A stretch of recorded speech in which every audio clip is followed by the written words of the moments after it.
آج کا موضوع بڑا ایک حساس موضوع بھی ہے، اور اس کا خیال یوں بھی آیا کہ ابھی پچھلے ہفتے ایک میڈیا انڈسٹری سے وابستہ ایک نوجوان نے خودکشی کی، اور چند دن پہلے ایک بڑے مال میں ایک نوجوان نے خودکشی کی، اور اس کی ویڈیو وغیرہ بہت کسی نے مجھے بھیجی تو دل بڑا دکھا میرا۔ تو میں یہ سوچنے لگا کہ لوگ اس انتہائی قدم پہ کیوں جاتے ہیں، کیا وجہ ہے اس کی کہ ایسا کیوں سوچتے ہیں، جبکہ اللہ تعالیٰ نے سورہ نساء میں فرمایا اپنے آپ کو قتل نہ کرو، یقیناً اللہ بہت مہربان ہے۔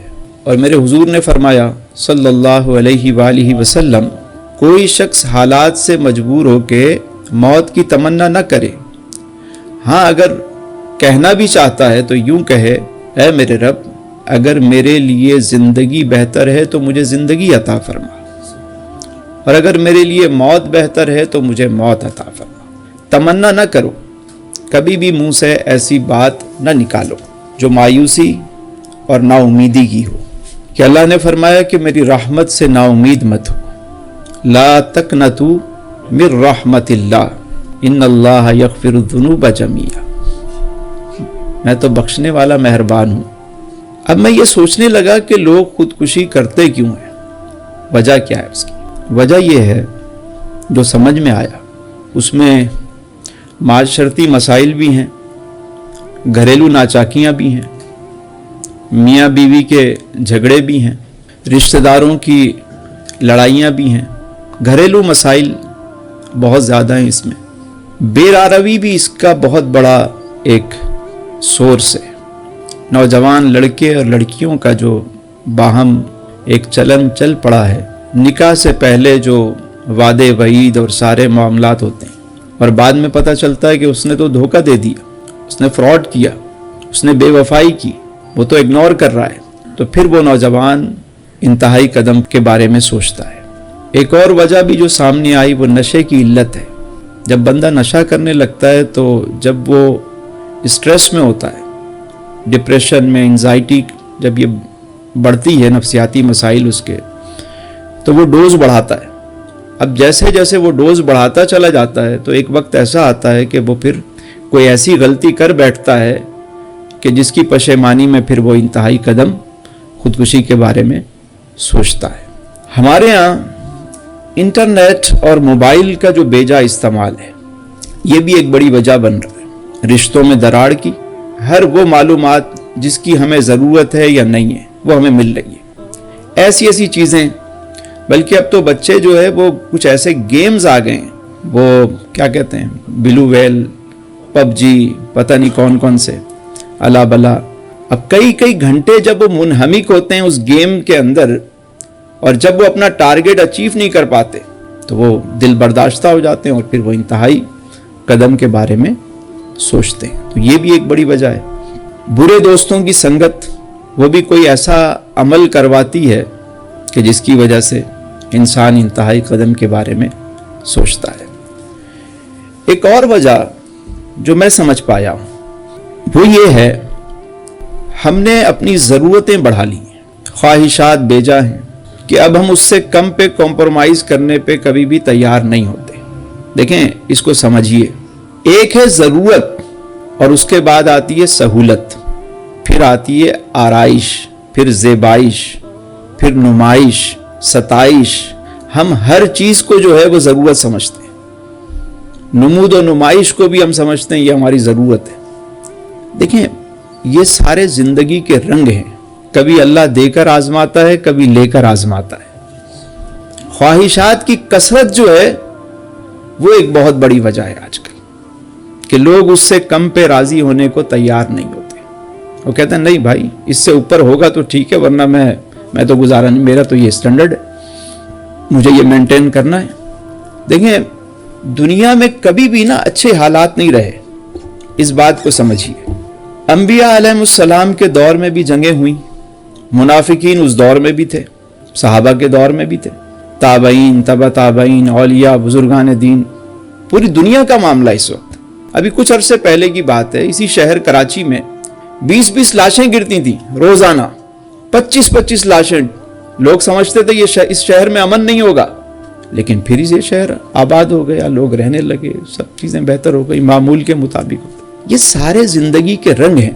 ہم سے پہلی نسلوں نے ہجرت کی, انہوں نے وہ صحبتیں برداشت کی. ان سے پہلے والوں نے انگریز کا دور دیکھا, اس سے پہلے جو ہے وہ مغلوں کا دور کسی نے دیکھا, اس سے پہلے والوں نے منگولوں کا دور دیکھا. کبھی جنگ عظیم اول, کبھی جنگ عظیم دوم, کبھی افغانستان پہ حملہ, تو کبھی کہیں پہ, کبھی کچھ. یہ دنیا کے اندر چلتا رہتا ہے. اللہ نے کوئی رات ایسی بنائی نہیں کہ اس کے بعد صبح نہ آتی ہو. ایسی رات آج تک بنی نہیں. آپ دیکھیں درخت پہ بہار کا موسم آتا ہے, جب پھلوں سے درخت لدے ہوئے ہوتے ہیں, پھلوں سے لدے میں. آم کا موسم آیا تو آم, آج کل کینو کا موسم ہے. ہمارے امین بھائی باغبانی بھی کرتے ہیں, کینو لگے ہوئے ہیں, بھرے ہوئے ہیں. لیکن جب یہ سیزن ختم ہوگا, درخت پہ دیکھیں گے کوئی آم نہیں ہوگا, ختم. لیکن اگلے سال پھر وہ درخت پہ بہار آ جائے گی. یہ نظام قدرت ہے یار, چلتا رہتا ہے. کبھی بہار, کبھی خزاں, کبھی گرمی, کبھی سردی, سب زندگی کے رنگ ہیں. مولا جس رنگ میں رکھے اس رنگ میں راضی رہیں. یہ سارے لمحے ہیں, گزرتے رہیں گے. لیکن سوال یہ پیدا ہوتا ہے, اس مشکل سے نکلا کیسے جائے. آج معاشی مسئلہ بہت بڑا ہے, یقیناً ہے. امیر بھی پریشان ہے, غریب بھی پریشان ہے. لیکن بعض ایسے لوگ بھی شکوہ کرتے ہوئے مجھے نظر آتے ہیں, جن کے بارے میں ہمیں پتہ ہوتا ہے کہ اگر ان کی 7 نسلیں بھی بیٹھ کر کھائیں تو کوئی کمی نہ ہو, رونا رو رہے ہیں. ایک اور وجہ جو میں سمجھ پایا, معاشی مسئلہ اور کسی کی جاب جب ختم ہو جاتی ہے, اچانک کسی کو جاب سے نکال دیا جاتا ہے کہ بھئی آج کل حالات اچھے نہیں ہیں, نکال دیا جائے. تو میری ان تمام لوگوں سے بھی گزارش ہے جو محبت کرتے ہیں, اگر اللہ نے آپ کو صاحب ثروت بنایا ہے تو اپنے ملازمین کو اس موقع پہ نہ ہرگز نہ نکالیں. یہ وقت گزر جائے گا, اس وقت نے گزرنا ہے اور یہ گزر جائے گا. لیکن یاد رکھیں, یہی باتیں یاد رہ جاتی ہیں. مالک یہی چیک کرتا ہے کہ اس نے صرف اپنے بینک بیلنس کو مینٹین ہی رکھا ہے یا جب وقت پڑا تو اس نے نکال کے میری راہ میں خرچ بھی کیا ہے. اگر اس وقت آپ بریک ایون پہ بھی کام کر سکتے ہیں نا تو آپ کام کریں. ہاں, کوئی شخص اگر انتہائی لاس میں جا رہا ہے تو وہ ٹھیک ہے, شرعی مجبوری ہے اس کی. لیکن جو مینٹین کر سکتا ہے اس کو چاہیے کہ اس وقت اپنے ملازمین کو ہرگز نہ نکالیں. حالات بہتر ہوں گے تو اسے کہیں اور بھی جاب مل جائے گی. ابھی آپ اس کو نکالیں گے, وہ کہاں جائے گا؟ اس نے آپ کی خدمت کی ہے, اس کی روزی لگی ہوئی ہے. آپ کی وجہ سے اگر کسی نے انتہائی قدم اٹھایا, ذمہ دار کون ہوگا اس کا؟ جبکہ آپ کے پاس خزانے بھرے میں. تو ان باتوں کا خیال رکھیں. اس وقت نے گزرنا ہی گزرنا ہے. حالات اچھے ہوں گے, بہت اچھے ہوں گے انشاءاللہ, یہ یقین رکھیں. اب سوال یہ پیدا ہوتا ہے کہ مایوسی آ جاتی ہے. انسان ہے, کمزور ہے, کبھی کبھی گھبرا جاتا ہے. کرے کیا؟ اس سے نکلنے کا طریقہ کیا ہے؟ ہو گیا, انسان ہے, سوچ لیا ایسا, گھبراہٹ ہو گئی, کیا کرے؟ کون سی ایسی چیز ہے جو اس کو سہارا دیتی ہے؟